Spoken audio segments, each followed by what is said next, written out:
Daniel 7:13, I saw in the night visions, and, behold, one like the Son of Man came with the clouds of heaven, and came to the Ancient of Days, and they brought him near before him. The Christian expositors of Scripture ascribe the object of this prophecy to the advent of their Messiah, who, according to their view of this prophecy, was to be a superhuman being, otherwise how could he come with the clouds of heaven? Refutation.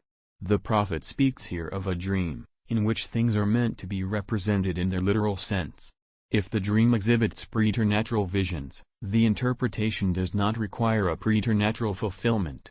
Daniel mentioned in the same chapter the destruction of the four kingdoms, and predicted that an enduring dominion will be granted to no other than the people holy to the Most High God.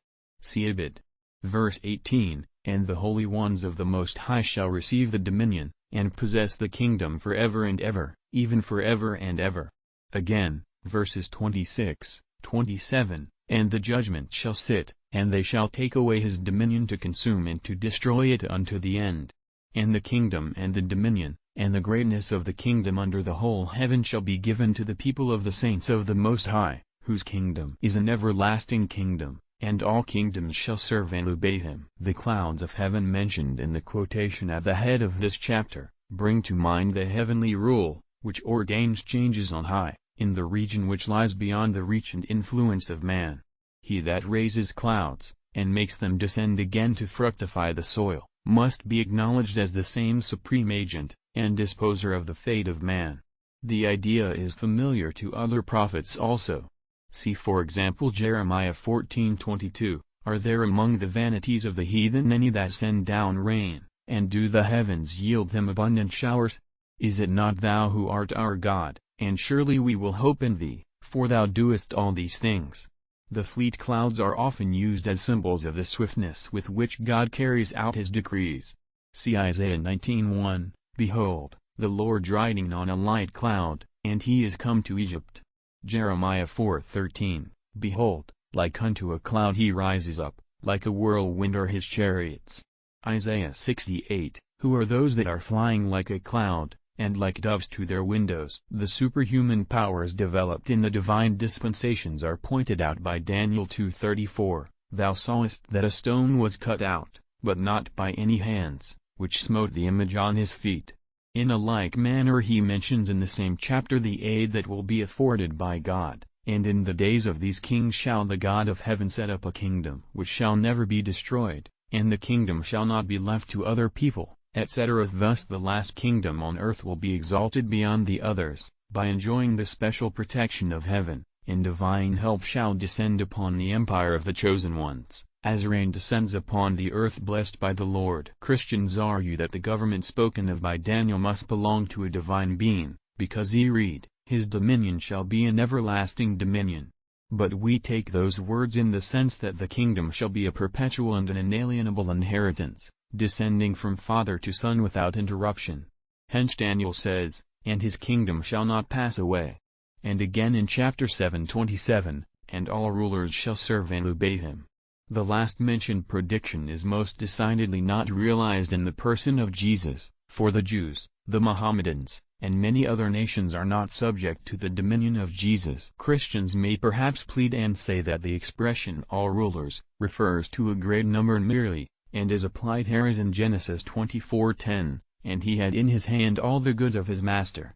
But the connecting words must ever be our guide in cases of doubtful interpretation.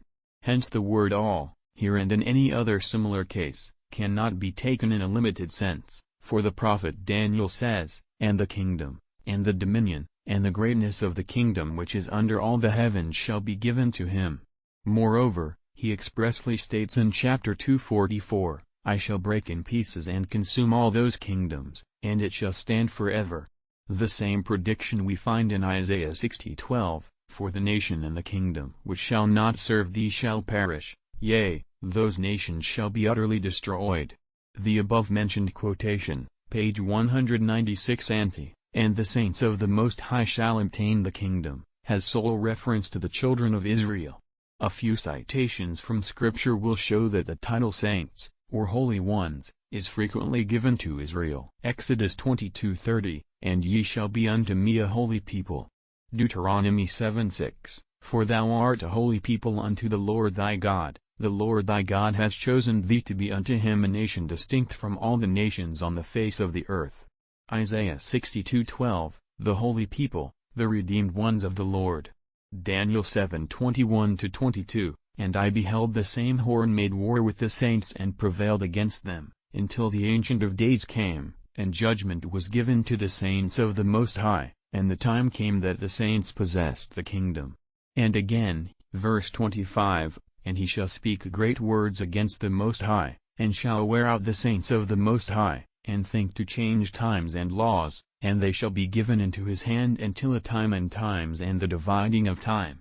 Ibid. 8:24, And his power shall be mighty, but not by his own power shall he be mighty, and he shall destroy wonderfully, and shall prosper and act, and shall destroy the mighty and the holy people. And Ibid. 12:7, It shall be for a time, times, and a half, and when he shall have accomplished the scattering the power of the holy people, all these things shall be finished. As Israel is called in Scripture the holy people of the Lord, so on the other hand is the Almighty represented as the Holy One of Israel. See Isaiah 12:6, For great is the Holy One of Israel in the midst of thee. Ibid. 37:23, And thou hast lifted up thine eyes against the Holy One of Israel. Ibid. 41:14, I have helped thee, saith the Lord, and the Redeemer, the Holy One of Israel. Jeremiah 50:29, For he rebelled against the Lord, against the Holy One of Israel. The appellation, in Daniel, Most High, which the Christians have endeavored to appropriate to Jesus, is attributable to Israel, as will be seen on examining other parts of the Scriptures.